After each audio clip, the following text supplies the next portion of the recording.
नमस्कार किसान साथियों, आप सभी का स्वागत है आपके अपने YouTube चैनल मेवाड़ वेदर में। इस वीडियो में हम बात करेंगे राजस्थान के मौसम की, जिसमें हम आपको बताएंगे कि आगामी 24 घंटों के दौरान राजस्थान के क्षेत्रों का मौसम कैसा रहेगा। साथ ही इसी वीडियो में हम अरब सागर में बनने वाले चक्रवाती तूफान की भी बात करेंगे, जिसमें हम आपको बताएंगे कि चक्रवाती तूफान कितना मजबूत होगा और किस ओर आगे बढ़ेगा, इसकी विस्तार से जानकारी देंगे। अगर आप हमारे चैनल पर पहली बार आए हैं तो हमारे चैनल को सब्सक्राइब करें, बेल आइकन पर क्लिक करके ऑल पर क्लिक करें, ताकि हमारे द्वारा अपलोड की गई वीडियो आप तक सबसे पहले पहुंचते रहे। और इस वीडियो को शेयर जरूर करें ताकि सभी को मौसम जानकारी समय समय पर मिलती रहे। चलिए तो फिर विस्तार से बात करते हैं।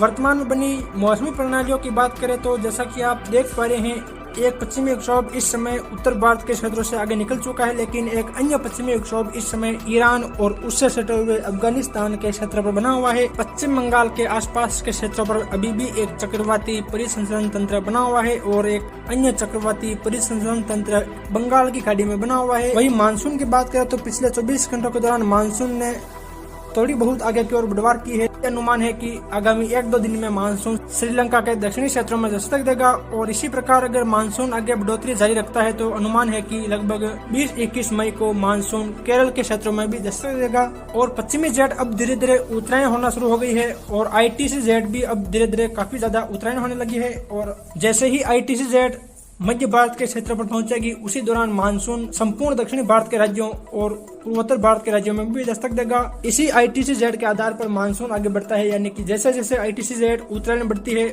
उसी दौरान पश्चिमी जेट और अधिक उत्तरायण होती है, यानी कि जम्मू कश्मीर के उत्तरी भागों से होकर उस समय पश्चिमी जेट गुजरती है। उस दौरान पश्चिमी विक्षोभ काफी उत्तरायण होते हैं और जैसे जैसे ITC जेड उत्तर की ओर बढ़ती है तो इसके दक्षिण में हवाओं का फ्लो पूर्व से पश्चिम की ओर रहता है और ये हवाएं काफी आर्द्रता वाली होती है, जिससे लगातार मौसमी प्रणालियां बंगाल की खाड़ी से भारत के क्षेत्रों की ओर आगे बढ़ती है और संपूर्ण भारत में वर्षा करती है। यानी कि कुल मिलाकर देखा जाए तो जैसे जैसे ITC जेड का दायरा उत्तरायण होता है तो इसके दक्षिण भागों में हवाओं का फ्लो पूर्व से पश्चिम की ओर होता है और यहाँ अच्छी वर्षा होती है और मानसून तेजी से उत्तर की ओर आगे बढ़ता है। चलिए तो भी विस्तार से बात करते हैं कि आज राजस्थान के क्षेत्रों का मौसम कैसा रहेगा। तो जैसा की आप इस मैप में देख पा रहे हैं, आज राजस्थान के अधिकांश भागों में कोई खास गतिविधियां नहीं देखी जाएगी। यानी कि देखा जाए तो जोधपुर, बीकानेर, जयपुर, भरतपुर संभाग में देखा जाए तो यहाँ आज अधिकांश मौसम बिल्कुल शुष्क बना रहेगा। हालांकि यहाँ कहीं कहीं हल्के बादलों की आवाजाही देखी जाएगी और आज अधिकतम तापमान यहाँ बढ़े हुए रहेंगे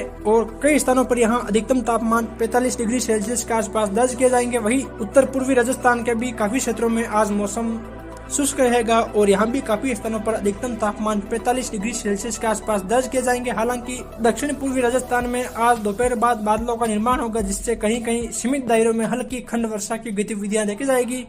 यानी कि देखा जाए तो भीलवाड़ा, सहाड़ा, हमीरगढ़ के आसपास लेकर कुछ राजसमंद, भीम, सरदारगढ़ के आसपास के क्षेत्रों और कुछ देखा जाए तो सिरोही, रेवदर, अबू और पिंडवाड़ा के क्षेत्रों, उदयपुर, गोंगुदा, डबोक के आसपास से लेकर कुछ सलूमर के आसपास के क्षेत्रों, चित्तौड़गढ़ शहर, कुछ मध्य प्रदेश के नीमच, मंदसौर, रावतभट्टा के आसपास के क्षेत्रों और दक्षिण में देखा जाए तो बिचीवाड़ा, डूंगरपुर शहर के आसपास के क्षेत्रों, कुछ बांसवाड़ा, प्रतापगढ़ के आसपास के क्षेत्रों में कहीं कहीं बादलों का निर्माण होगा, जिससे कहीं कहीं अचानक मेघ गर्जन के साथ हल्की बारिश की गतिविधियां खंड दायरों में देखी जाएगी। वही कुछ बाना के आसपास भी इस प्रकार की गतिविधियां देखी जाएगी। शेष भागों में बादलों की आवाजाही के बीच मौसम शुष्क रहेगा। अब हम बात कर लेते हैं चक्रवाती तूफान की। तो जैसा कि आप इस मॉडल में देख पा रहे हैं, आगामी दिनों बंगाल की खाड़ी और अरब सागर का तापमान तेजी से बढ़ता हुआ देखा जाएगा। यानी कि जैसे जैसे 19 मई का समय आएगा, बंगाल की खाड़ी में एक चक्रवाती सिस्टम जैसी गतिविधियां बनेगी और 21 मई के आसपास ये चक्रवाती सिस्टम दक्षिण भारत को पार करते हुए अरब सागर में पहुंचेगा। उसी दौरान अरब सागर की समुद्री सतह का तापमान भी 30 डिग्री सेल्सियस के आसपास दर्ज किया जाएगा, जिससे यहाँ हवाएं तेजी से गर्म होकर ऊपर उठेगी और यहाँ पर भारी मात्रा में बादलों का निर्माण होगा और यहाँ पर एक लो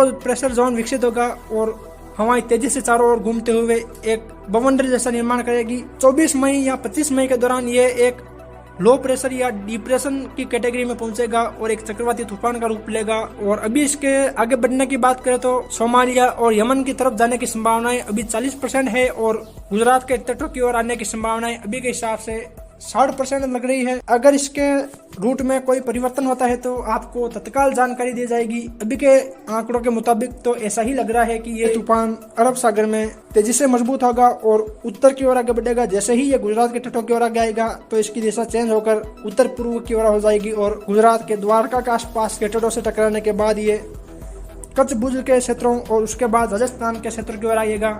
अभी के हिसाब से इस प्रकार की संभावनाएं लग रही है और ऐसा भी हो सकता है कि ये चक्रवाती तूफान उत्तर पश्चिम की ओर आगे बढ़ते हुए सोमालिया और यमन के तटों की ओर आगे बढ़ जाए। अभी के हिसाब से ये कहना मुश्किल होगा कि ये गुजरात या पाकिस्तान के तटों से टकराएगा या फिर सोमालिया या यमन के तटों से टकराएगा। जैसे जैसे समय बीतेगा स्पष्ट हो जाएगा कि ये किस ओर आगे बढ़ेगा। 26 मई के आसपास बंगाल की खाड़ी में भी एक मजबूत मौसमी प्रणाली बनेगी, जिसके कारण हवाएं तेजी से पश्चिम बंगाल, उड़ीसा, बिहार, झारखंड होते हुए मध्य प्रदेश और राजस्थान तक पहुंचेगी, जिसके कारण उस दौरान मध्य भारत और पूर्वी पूर्वोत्तर भारत के राज्यों यहाँ देखा जाए तो मध्यम से भारी मूसलाधार बारिश की गतिविधियां देखी जाएगी।